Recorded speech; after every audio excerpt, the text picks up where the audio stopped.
نحمدہ و نصلی علی رسولہ الکریم اما بعد فاعوذ باللہ من الشیطان الرجیم بسم اللہ الرحمن الرحیم۔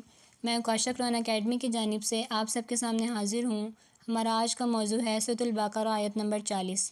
ترجمہ: اے بنی اسرائیل، میری وہ نعمت یاد کرو جو میں نے تم کو عطا کی تھی، اور تم مجھ سے کیا ہوا عہد پورا کرو تاکہ میں بھی تم سے کیا ہوا عہد پورا کروں، اور تم کسی اور سے نہیں بلکہ صرف مجھے سے ڈرو۔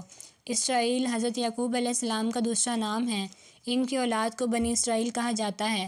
تمام تر یہودی اور اکثر عیسائی اسی نسل سے تعلق رکھتے تھے۔ مدینہ منورہ میں یہودیوں کی اچھی خاصی تعداد آباد تھی، اور رسول اکرم صلی اللہ علیہ وسلم نے مدینہ منورہ پہنچنے کے بعد نہ صرف ان کو اسلام کی دعوت دی تھی بلکہ ان سے امن کا معاہدہ بھی فرمایا تھا۔ لہٰذا اس مدنی صورت میں زیر نظر آیت سے لے کر آیت نمبر 148 تک مسلسل بنی اسرائیل کا تذکرہ ہے، جس میں انہیں اسلام کی دعوت بھی دی گئی ہے اور ان کو نصیحت کرنے کے ساتھ ساتھ ان کی بدعنویوں پر متنبہ بھی کیا گیا۔ شروع میں ان کو یاد دلایا گیا ہے کہ اللہ تعالیٰ نے ان پر کیسے کیسے انعامات فرمائے تھے۔ اس کا تقاضا یہ تھا کہ وہ اللہ تعالیٰ کے شکر گزار ہو کر اس عہد کو پورا کرتے، اور جو اللہ تعالیٰ نے ان سے لیا تھا کہ وہ تورات پر ٹھیک ٹھیک عمل کریں گے اور اللہ کے بھیجے ہوئے ہر نبی پر ایمان لائیں گے۔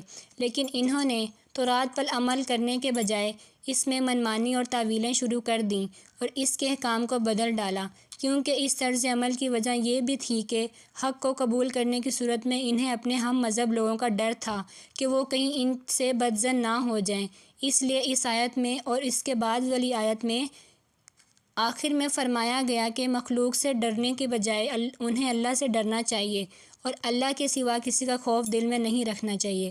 وآخر دعوانا ان الحمد للہ رب العالمین۔